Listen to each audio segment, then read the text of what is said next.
জুমার দিনে এমন একটা মুহূর্ত বা ক্ষণ আছে, ওই মুহূর্তে যে যাই চাবে আল্লাহ তাই দিয়ে দিবে। কিন্তু এই সময়টা কখন? এক একজন এক এক কথা বলেছে। কেউ বলেছে দুই খুতবার মাঝখানে খতিব যখন বসে ওই মুহূর্তে, কেউ বলেছে নামাজের আগে, কেউ বলেছে নামাজের পরে। সবচেয়ে গ্রহণযোগ্য মতামত হচ্ছে আসরের সালাতের পরে মাগরিবের আগ পর্যন্ত, বিশেষ করে ক্বাবলা গুরুবি শামস, সূর্য ডোবার আগের যে অন্তিম মুহূর্তটা, ওই মুহূর্তে আপনি আল্লাহর কাছে যাই চাবেন আল্লাহ তাই দিয়ে আপনাকে ধন্য করে দেবে। তাহলে জুমার দিনের গুরুত্ব আছে না নাই?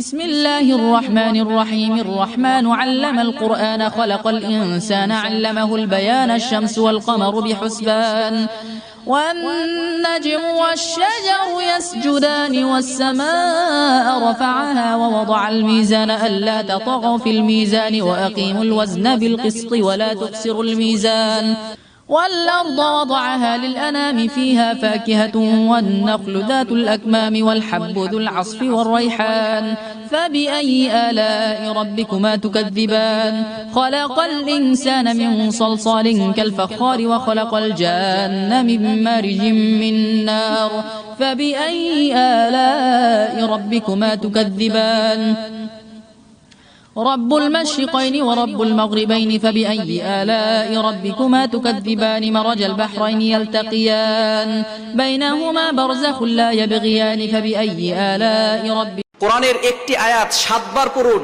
দুনিয়া ও আখিরাতের সকল প্রয়োজন আল্লাহ তাআলা মিটিয়ে দিবেন। যে ব্যক্তি এই আয়াতটা 7 বার পড়বে, আল্লাহ পাক রব্বুল আলামিন তার সকল অভাব দূর করবেন। অসুস্থ ব্যক্তি 7 বার পরে পানিতে ফু দিয়ে সেই পানি খেলে আল্লাহ তাআলা সুস্থতার নিয়ামত দান করবেন। 7 বার পড়লে পেরেশানি থেকে আল্লাহ পাক রব্বুল আলামিন মুক্তির ব্যবস্থা করবেন, অভাব দূর করবেন, বিপদ দূর করবেন। এরকম চমৎকার একটি আমল আর হতে পারে না। আয়াতটি হচ্ছে সূরা তাওবার সর্বশেষ আয়াত, 129 নম্বর আয়াত। হাসবিয়াল্লাহু লা ইলাহা ইল্লাহু আলাইহি তাওয়াক্কালতু ওয়া হুয়া রাব্বুল আরশিল আযীম। আল্লাহ, আপনি আমার দিলের মধ্যে তাকওয়া দেন। আল্লাহ, আপনি আমার দিল বিশুদ্ধ পবিত্র করে দেন। আনতা খায়রু মান যাক্কাহা, আপনিই তো হচ্ছেন সর্বোত্তম পবিত্রতাকারী। আনতা ওয়ালিয়ুহা, আপনি তো হচ্ছেন নফসের মালিক। ওয়া মাওলাহা, আপনি তো হচ্ছেন জিন্দেগীর মাওলা। আপনি ছাড়া তাকওয়া দিবে কে? আপনি ছাড়া হেদায়েত দিবে কে? মাওলা, اللهم أصلح لي شأني كله ولا تكلني إلى نفسي طرفة عين। রাসূলের দোয়া, আল্লাহ আপনি আমার জিন্দেগিটা ঠিক করে দেন, আমার রাত ঠিক করে দেন।